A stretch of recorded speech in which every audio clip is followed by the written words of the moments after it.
अस्सलाम वालेकुम व्यूअर्स। सो हम लोग एक्स्ट्रा सेलुलर मैट्रिक्स के कंपोनेंट्स की बात कर रहे थे। तो हमने ग्राउंड सब्सटेंस की बात कर ली थी। सेकंड कंपोनेंट जो हमारे पास अबंडेंट होता है एक्स्ट्रा सेलुलर मैट्रिक्स में, that is collagen. So collagen is the main structure protein of the extra cellular matrix. ठीक है, तो इसकी फॉर्मेशन हमारे पास किस तरह से होती है, कौन से सेल्स हमारे पास कोलेजन सिंथेसाइज कर रहे होते हैं, that are fibroblast, osteoblast and chondrocyte. Fibroblast के फंक्शन में हमने बात की थी, osteoblast mature bone cells and chondrocytes mature cells of cartilage. ठीक है, उसके बाद हम कोलेजन की जो है उसकी बात कर लेते हैं, स्ट्रक्चर की बात कर लेते हैं कि कैसा स्ट्रक्चर होता है इसका। So collagen is mainly is basically a protein. So protein की किस तरह फॉर्मेशन होती है, it is formed by amino acids, linkage of amino acids. तो हमारे पास क्या होगा, 3 पॉलीपेप्टाइड चेन्स होंगी। ठीक है, ठीक है, वो उनको उनको कनेक्ट किसने किया होगा, हाइड्रोजन बॉन्ड्स ने। ठीक है, ये हमारे पास एक पॉलीपेप्टाइड चेन है, फिर उसके बाद दूसरी आती है, तीसरी आती है। ठीक है, तो ये आपस में they are winded around each other, these chains are called alpha chains. ठीक है, इस तरह से हमारे पास ये इस तरह का कुछ स्ट्रक्चर आ जाता है। ठीक है, इसको हम कहते हैं कोलेजन। और बेसिकली ये पॉलीपेप्टाइड चेन है, तो we know that polypeptide chain are form by amino acids. तो हमारे पास अमाइनो एसिड्स कौन से अमाइनो एसिड्स होते हैं जो कोलेजन बना रहे होते हैं, तो that are glycine, proline and hydroxy proline. ठीक है, next we will talk about the functions of collagen. So first function is association. So इसकी दो तरह से ये एसोसिएशन कनेक्शन होता है, एक सेल्फ, ठीक है, कॉलिगन आपस में दूसरे कॉलिगन के साथ कनेक्ट करके फिब्रिल्स बना लेता है। ठीक है, सेकंड एसोसिएशन ये होती है कि एक कॉलिगन एक्स्ट्रासेलुलर मैट्रिक्स के दूसरे कंपोनेंट्स के साथ आपस में कनेक्ट हो जाता है। ठीक है, वो दूसरे कंपोनेंट्स मैंने आपको ग्राउंड सब्सटेंस में बताया था कि ग्राउंड सब्सटेंस का कंपोनेंट होते हैं ग्लाइकोज, माइनोग्लाइकन्स होते हैं। ठीक है, उनके साथ बाइंड कर सकता है। ठीक है, तो अल्टीमेटली दोनों तरीक़ों से बाइंड करके जो फंक्शंस परफॉर्म करते हैं वो सेम ही होते हैं, दैट इज़ टिश्यू इंटेग्रिटी। ठीक है, जिस टिश्यू में प्रेजेंट होंगे वहाँ पे इसको सपोर्ट दे रहे होंगे, उसको स्ट्रेंथ प्रोवाइड कर रहे होते हैं। तो ये तीनों एक ही चीज़ें, tissue integrity, tissue scaffolding, tensile strength. ठीक है, तो बेसिकली कि टिश्यू को ही ये मेंटेन कर रहे होते हैं, टिश्यू का स्ट्रक्चर, और उसको सपोर्ट प्रोवाइड कर रहे हैं, स्ट्रेंथ प्रोवाइड कर रहे हैं। सेकंड, कोलेजन के पास स्पेशल प्रोटीन रिसेप्टर्स होते हैं, that are इंटेग्रिन्स।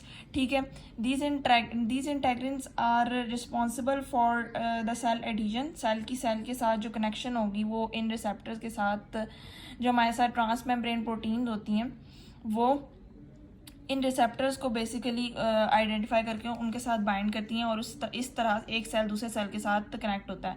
And migration of cells. ठीक है, वो थर्ड हमारे पास फंक्शन आ जाता है कि बॉइलिंग।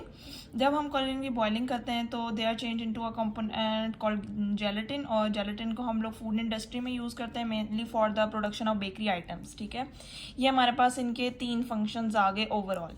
नेक्स्ट हम कोलेजन को कैटेगराइज करें तो हमारे पास कोलेजन की कैटेगरीज 3 तरह की आ जाती हैं। एक फिब्रिल कोलेजन्स होते हैं, एक शीट फॉर्मिंग कोलेजन्स होते हैं, और एक एंकरिंग या लिंकिंग कोलेजन्स होते हैं।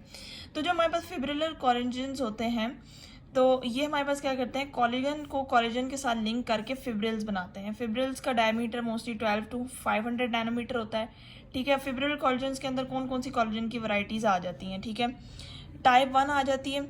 Type 1 is the most common variety of collagen in body. ठीक है, ये आप लोग ने याद रखना है एमसीक्यू पर्पस के लिए। मोस्ट कॉमनली जो हमारे पास कोलेजन होता है बॉडी के अंदर वो टाइप 1 होता है, which is 20 to 90 nanometre in diameter, और ये कोलेजन फाइबर्स बना रहा होता है। कोलेजन फाइबर्स मैं आप लोगों को नेक्स्ट लेक्चर में डिटेल उनके बारे में बताऊँगी।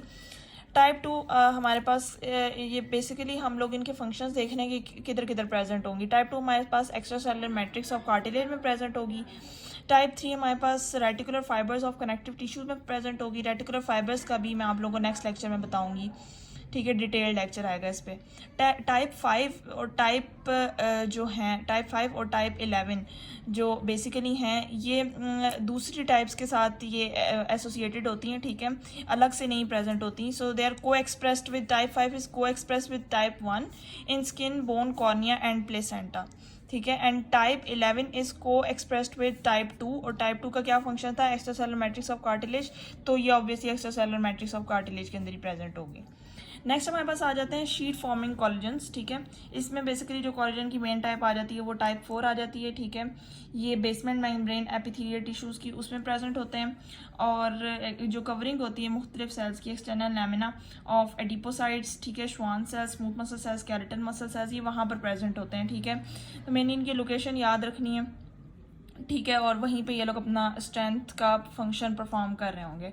एंकरिंग कॉलेजेंस में इनके नाम से पता चल रहा है, एंकरिंग कॉलेजेंस को हम लिंकिंग कॉलेजेंस भी कहते हैं। ठीक है, ये बेसिकली इन दोनों कॉलेजेंस को, फिब्रिलर कॉलेजेंस और शीट फॉर्मिंग कॉलेजेंस को क्या ही जो है एंकर कर रहा होता है। ठीक है, इनके कंपोनेंट्स को ही एंकर कर रहा होता है। किस चीज़ के साथ एंकर कर रहा होता है? कनेक्ट कर रहा होता है अंडरलाइन कनेक्टिव टिश्यू। ठीक है, उनके साथ इनको जोड़ा होता है। ठीक है, जिस भी चीज़ में ये प्रेजेंट होंगे उसके अंदर ऑब्वियसली कनेक्टिव टिश्यू प्रेजेंट होगा, ये उसके साथ इनको एंकरिंग कॉलेजेंस, इन कॉलेजेंस का लिंक बना रहे होंगे। और इसमें कौन कौन से आ जाते हैं? टाइप 7, और इसके अंदर टाइप 7 आ जाती है, 9 आ जाती है, 12 आ जाती है, एंड टाइप 14 कॉलेजन।